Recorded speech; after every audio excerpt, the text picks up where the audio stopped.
मित्रांनो, इकडे या साईडला तुम्ही बघू शकता चिखलेकरांचा सरदार आणि चांगली अशी लढत झाली. पंढरीशेठ फडके यांचा पक्ष, त्या साईडला मलंगर एक्सप्रेस सुंदर आणि सरदार सोबत कोण पळाला आपण विचारूया. भाऊ नमस्कार. नमस्कार. जी मैत्रीपूर्ण लढत झाली या लढतीविषयी सांगा ना. आमचं नाव होता काल बिंजोडला 2 दिवस नाव होता. तर आमची मैत्रीपूर्ण गाडी जमलेली स्वर्गशी पंढरीशेठ फडके यांचा पक्ष आणि आमचा SK ग्रुप चिखले पनवेल यांचा सरदार याशी व्हॉट्सअपवर मैत्रीपूर्ण गाडी जमली होती काल रात्री जमली होती. रात्री. आणि एक एक बैल लपून होता. हो, एक बैल लपून होता. आता मग तुमच्या वासरासोबत कोण पळाला? आपल्या वासरासोबत पळाला एक विरा पुणे यांचा लक्ष म्हणजे MG ग्रुप MG 46 लक्ष. MG 46 लक्ष. आता कसं काय पहिल्याचं नियोजन? आता बैल तिकडनंच आला होता का? हो, बैल सकाळी तिथून आला. बरोबर. आणि नियोजन कधी केलं होतं तुम्ही आज बैल घालायचा? 2 दिवस आधी आमचं नियोजन झालं होता. तरी आम्ही बॅनर सोडला व्हॉट्सअपच्या मार्फत आणि मैत्रीपूर्ण गाडी अशी जमून घेतली. बरोबर. आता सरदारची मला वाटतं आतापर्यंत 2-4 गुलाला झालेली आहेत. कशी काय ती सांगा ना. आणि कुठल्या मैदानामध्ये गुलाला झाली? सरदारच्या 3 रेस झाल्या आल्यापासून. बैल घाटावर होता. 3 रेस झाल्या, त्यातल्या 2 गाड्या विजय झाल्या आणि 1 गाडीचा आमचा गुलाल पडला. बरोबर. आता 2 गाड्या झाल्या, त्या आज एक गाडी आणि त्या दिवशी एक गाडी. त्या दिवशी कुठला बैल घातला होता? त्या दिवशी आमच्यासोबत होता ढोक्षेतकरांचा बाजी होता आणि समोर गाडी पण सुद्धा नावाजलेली गाडी होती. सोर भिवंडीचा देव होता आणि त्याला देवेश फडके यांचा ते पुण्यावरून उतरवल्या सायको म्हणून बैल, त्याच्याशी गाडी जमलेली आमची वासरा. आणि ती गाडी कुठल्या मैदानात झाली? विगरच्या मैदानात, फडके शेटच्या मैदानात. बरोबर. आणि मला वाटतं आज त्यांच्याच बैलासोबत पण गाडी झाली पक्षासोबत. हो, अतिशय नामावंत ती पण बैलं आहेत. आणि कुठेतरी बघा तशा बैलांमध्ये बैला पलो किंवा त्या बैलांच्या विरोधात गाडी व्हावं तर बैलांची नावं होतात आणि चर्चा होतं. काय बोला? नक्कीच. मोठी गाडी जसं केलं तसं बैल अजून नावामध्ये येतो. बरोबर. नावारूपाला येतो. आम्ही आमचा पहिल्यापासून केला बिंजोडचाच आहे आमचा तेजा, SK ग्रुपचा तेजा. बरोबर. त्याची पण शर्यत जमलेलीच आहे. बरोबर. तो पण निघलाय. त्याच्याच पावलावर पाऊल ठेवून आमचा सरदार तयार झालाय. आता दोन्ही साईड आम्ही खेळतो. बरोबर. दोन्ही. आता पलतं कुठल्या साईडनं? खांदा आज डावी साईड ना आतना पळाला, उजवा साईड पब्लिक सुद्धा पळतो आपला वासर. पब्लिक सुद्धा पलतं. म्हणजे कुठेतरी येणाऱ्या कालामध्ये घरचा हात सुद्धा पळणार. घरचा साज पाळणार 100% पाळणार. बरोबर. आता सरदारची अजून माहिती द्या. कसं काय दावणीला आलंय? खरेदी कुठून केलंय? कोणची पारख होती? आपले फलटणला आहेत मित्र हरिभाऊ जाधव पिंपरदला, त्यांनी खरेदी केला आणि स्वतः मालक संदेश पाटील. बरोबर.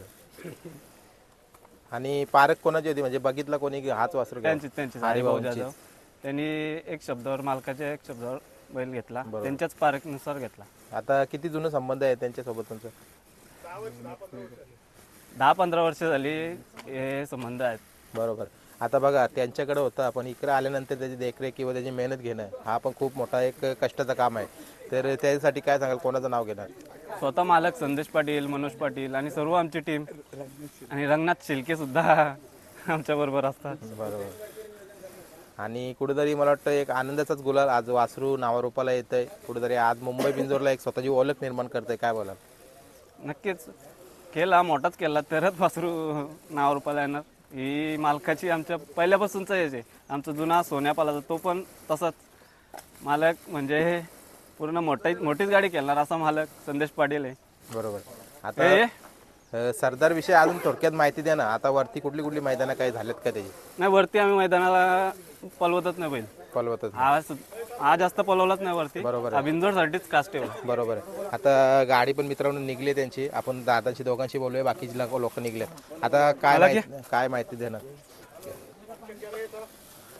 वासरू मुंबईमध्ये कोणाला जास्त माहिती नव्हता. आज फडके शेटच्या पक्षावर गाडी जमली. आज सर्व बोलत होते हा वासरू कोणाचा. आता वासरू नक्कीच उजेडात येणार. ही मालकाची पहिल्यापासून हे होती म्हणून मोठीच गाडी आज केली, नावारूपातच आहे केली. बरोबर. आता मला वाटतं समोरची गाडी पण तितक्या ताकदीने पळाली. तिच्याविषयी काय बोलाल? ती गाडी बिंजोडचीच गाडी आहे. त्या गाडीचा काही विषयच नाही. ती पण गाडी छान पालते. नावासाठी केली गाडी त्याची. मैत्रीपूर्ण गाडी होती. ते आम्हाला भेटले सूरज नेरेचा सूरज आहे ना, तो माझा दोस्त आहे. त्याने हात मिळवला. आता एकत्र आम्ही कलिंगड सुद्धा घाला तिथं. आमची मैत्रीपूर्ण शरद झाली. कारण कुठेतरी हाच खेळ पाहिजे. हाच खेळ आहे आमचा. त्याच्या आधी पण आमच्या 2-3 गाड्या झाल्या होत्या सूरज बरोबर. पण सूरजने सांगितलं फडकेच्या पक्षाबरोबर आम्ही कुठलाही बैल टाकतो, खेळतो का? चाललं खेळू मैत्रीपूर्ण शरद, काय बोलशील तसं. बरोबर. आता जो सरदारचा आयोजन नियोजन कसं काय म्हणजे असतं, आता तुम्ही सांगितलं की कुठेतरी तेजाचा आशीर्वाद घेऊन चिखलेकरांचा, तर त्याच्यात पावलं पावली हा पाऊल नाव ठेवणार आहे, काय बोला? हो त्याचा आशीर्वाद आहेच आम्हाला, पण सगळे SK ग्रुपचा पण साथ असते. प्रेम गडकरी सतत आम्हाला, प्रेम गडकरी असो, ऋषी मेडेकर असो, सगळे आम्हाला बैलांचे म्हणजे तेजाचे जे जे पैर आहेत ते मला देतात ते या बैलासाठी. बरोबर. आता वासरू हा कुठल्या जातीवंत आहे, काय सांगाल? वासरू किल्ला या आपला मैसुरी आहे, मैसुरी आहे ना. आणि दाती किती झाल्या? दाती चौसा आहे. चौसा झालाय. म्हणजे कुठेतरी अजून एक मोठा भविष्य आहे त्याच्याकडे. आहे. आणि तुमच्या भागातला हा मैदान चिंचवलीचा, काय बोलाल या मैदानाविषयी? मैदान अतिशय चांगलं आहे. आणि लाईव्हचं पण आज स्क्रीन सुद्धा आहे मला वाटतं. स्क्रीन आहे, चांगला मैदान आहे. कॅमेरे सुद्धा बैलाला आहे. पळण्याच्या लायक आहे. चढ आहे थोडा पण चांगली पाठी. बरोबर. आता चिखलेचा म्हणजे तुमचा तेजा निघलाय, तर तेजाची गाडी कोणासोबत जमली, काय सांगा? कोणाच जमली गाडी? मग आम्हाला माहिती नाही, आम्ही या बैलाचे जातो आता. बरोबर. चला आता थोडक्यात आपण ही मुलाखत संपवूया, कारण पुढची आपली तेजाची गाडी झाली तर आपण अजून बोलूया. तुम्ही आमची मुलाखत घेतली, तुमचा पण धन्यवाद आम्हाला.